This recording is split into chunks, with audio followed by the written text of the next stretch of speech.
नमस्कार दोस्तों, आपका अपने चैनल सरल ज्योतिष एंड एबीसी ऑफ एस्ट्रोलॉजी में स्वागत है।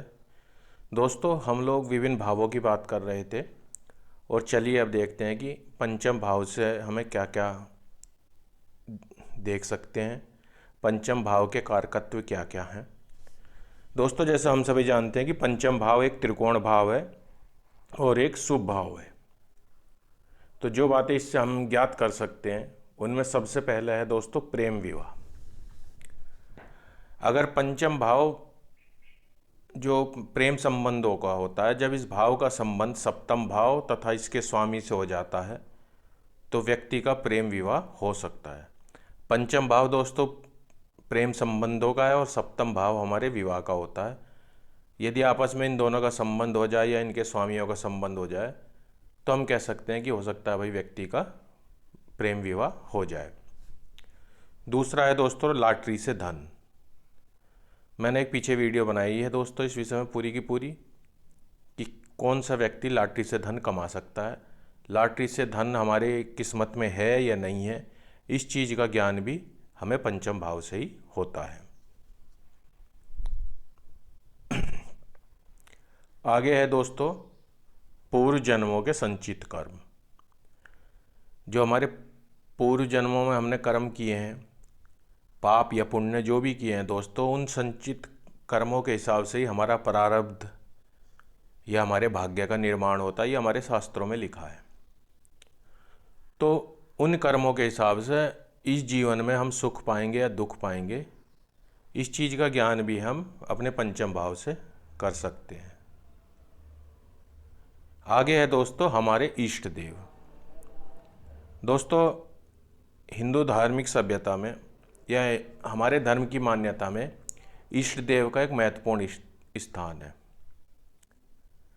ये कहावत है कि जिसका इष्ट मजबूत होगा उसका अनिष्ट क्या होगा।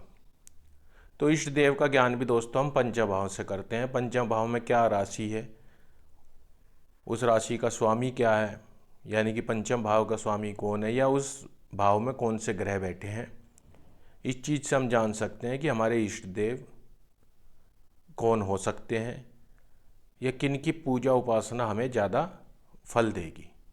दोस्तों इष्ट देव के विषय में भी मैंने पहले एक वीडियो बना रखी है जिसमें मैंने विस्तार से बताया है कि कौन सा ग्रह किस देवी या देवता से संबंधित है या उसकी शक्ति का प्रतिनिधित्व करता है। आगे है दोस्तों आध्यात्मिक साधना। अध्यात्म पथ पर जहाँ तक कि आत्मा की प्रगति का स्तर वे अपने धर्म के प्रति आस्था भी पंचम भाव पर शुभ या अशुभ ग्रहों का प्रभाव दर्शाते हैं। दोस्तों, जितना शुभ प्रभाव होगा उतना व्यक्ति जो है अपनी धार्मिक मान्यताओं पे, धार्मिक आस्थाओं के प्रति निष्ठावान रहेगा और जितना अशुभ प्रभाव होगा उतना वो धार्मिक मान्यताओं का माखौल उड़ाएगा, मजाक बनाएगा या उसकी निष्ठा नहीं होगी। और दोस्तों आत्मा की जो प्रगति होती है वो जन्म जन्मांतर की एक यात्रा है। और जैसा भी हमने जाना कि पूर्व जन्मों के संचित कर्म भी हम पंचम भाव से जानते हैं, तो हमारी आत्मा की उन्नति का क्या स्तर है वो भी हम पंचम भाव से जान सकते हैं। विस्तार में दोस्तों इन सब चीज़ों को हम आगे आने वाली वीडियोज में देखेंगे। आगे है दोस्तों संतान। दोस्तों संतान की जानकारी भी हम पंचम भाव से कर सकते हैं। पंचम भाव को संतान भाव भी कहा जाता है।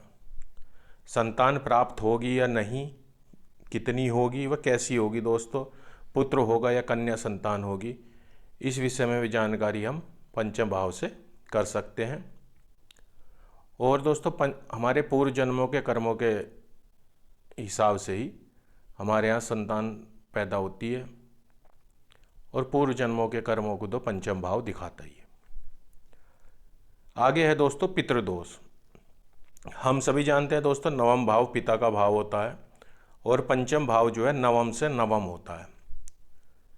तो दोस्तों ये पिता के पिता को दर्शाता है, यानी कि जो हमारे पूर्वज, हमारे पुरखे हैं, उनका ज्ञान हमें पंचम भाव से होता है क्योंकि ये नवम से नवम भाव है।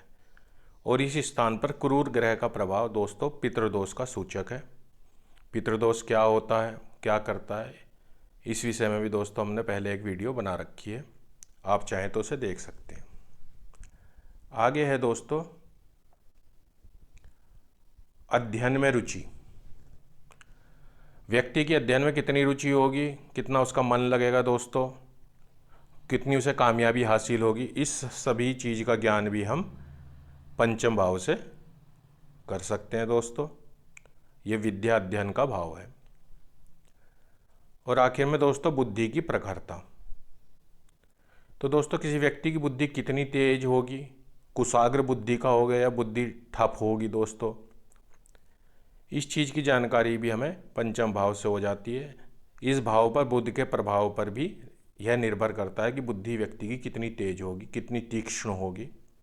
यदि प्रभाव शुभ होगा तो श्रेष्ठ होगा, क्योंकि बुद्धि के कारक बुध हैं। ये सभी हम पहले जान चुके हैं। तो दोस्तों आज के लिए इतना ही। आगे आने वाली वीडियो में हम पंचम भाव के और कारकत्व जानेंगे और इन कारकत्वों के फलित होने के क्या सूत्र हैं, क्या नियम हैं, उनकी जानकारी हम लेंगे। तो दोस्तों आशा करता हूँ आज की वीडियो आपको अच्छी लगी होगी। प्लीज़ लाइक कीजिए, सब्सक्राइब कीजिए